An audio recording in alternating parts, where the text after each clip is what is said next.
What's up, people, and welcome back to the channel. This is SJ's Corner. Today, I'm going to be diving into the route running by tight end out of Miami.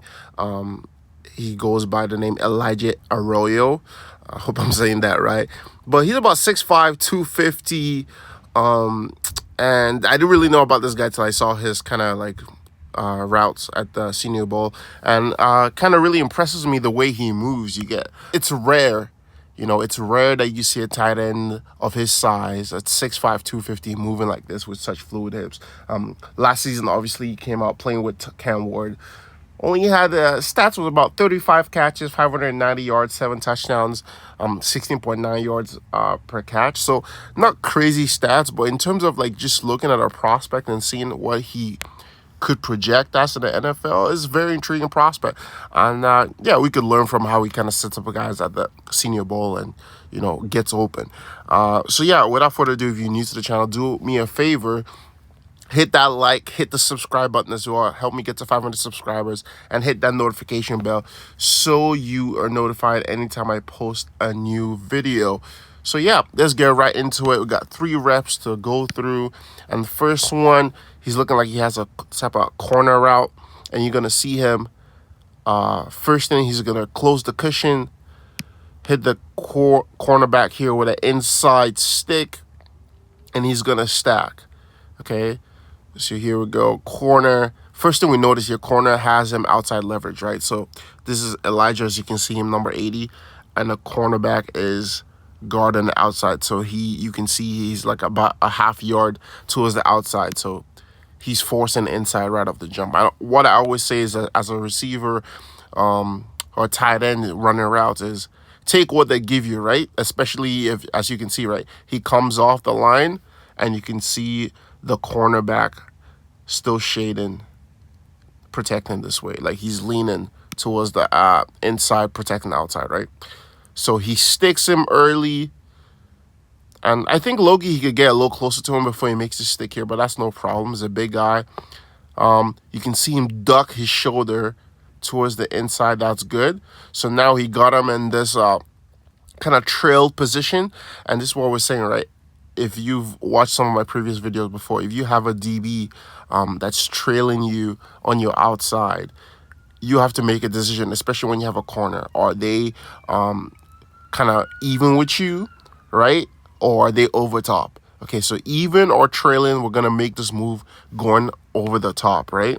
But if this DB has leverage on you on the high side, we might have to go underneath, okay? But as you can see, the DB is at least even with him, possibly trailing, and he's going to wiggle his hips. You see him, he makes that move. The first one is kind of leaning outside a little bit, right? So he stacks and leans outside. So the cornerback, you can see his momentum kind of going this way anyways. So once he sees this, now he's thinking, oh, shoot, he's going to go back inside this way. And he doesn't have good leverage as well, the DB, because you can see grabbing, right? Grabbing his jersey. So he's not in the perfect position. So you can see he's leaning outside the cornerback. And now he thinks, oh, the stick is going to go inside. So he's off balance. You can see him. And as soon as he gets that stick, there you go. He's totally out of position. And it's a great route, right? It's the 2-step rocker, I believe he uses there. Next route, this is good. Okay, so he has the stick and nod. So let's go back here just a little bit. So again, what do we notice right off the jump? DB here is a little bit more even, but still, because of such a tight split by the receivers / tight end, the corner is always going to be outside leverage, right? So we see him go inside to stack to start with, and this is where you start noticing, right, his nuance in terms of route running, because normally, like just regular receivers, tight ends, they always just go straight at them, which is not a bad deal. But he's going inside, right? And he's setting this up because it's like, okay, most DBs know if you go inside, okay, that means either you're trying to create space to go back out. Okay, so he's setting this up in his back of his mind. And then he gives him the stick, right? That's exactly what he wants to see the DB. So, like, he's ready to break on this, right? He's ready to break on this, the DB.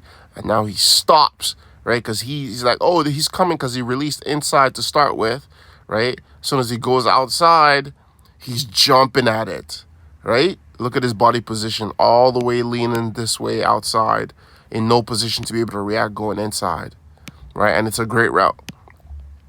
Right, this is 6'5", 250 doing this. I understand he's not necessarily going to get the best cover guys because he's a tight end, right? So normally you're going to get safeties, maybe some outside linebackers, so strong side linebackers that can be a mixable. So it's going to be a lot of mismatches. That's what I'm saying, right? Next route is going to have a fade route. And this one, actually, you can see, right? The DB looks long, does a good job of staying, like, patient with it. He's not going to bite on any sudden moves. And he does a good job of getting hands on. You can see that, right? But even still with that, look at the size difference as well. 6'5", right? 250, right? Just that little, I'm going to just watch that little shrug it gives him, right? So DB has hands on grabbing his jersey, right? Watch this little move, chicken wing right here. Gets it off, right? That's a really nice move, right? Someone that's looks like all finesse, but still can play physical. And that one move, getting the hands off his shoulder pads, gets the DB off balance, right? Look at the DB stride. Look at it. It's not coordinated. It's like more like, oh shoot, he's beating me deep, and I'm just, trying to stay on my feet as much as possible. Can't get hands on him. Mismatch. This is a great ball, by the way. Touchdown. So let's watch this one more time, full speed.